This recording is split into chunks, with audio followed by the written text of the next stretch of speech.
jak na takovouto mozaiku z Rubikovy kostky. Tak, pokud máte Rubikovou kostku takto, hezky složenou, tak mě pozorně sledujte. Většinou budete chtít zkombinovat tyto barvy a tyto barvy. Takhle, jak jsou naproti sobě, protože potom to nevychází. My začneme třeba od červené. Můžete začít ale od jakékoliv jiné barvy. Začneme od červené, takže by bylo lepší, abyste vy taky začali od červené.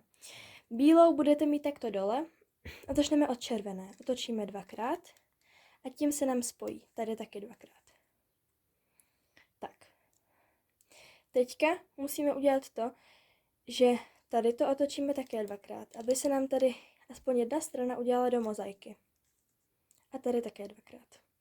Pak si Rubikovku takhle otočíme a uděláme to stejné tady. 2krát. A máme hotovo. Toto je mozaika. Mozaika z Rubikovy kostky. Takhle je to nejhezčí, páč to vychází i barvama a je to prostě hezčí.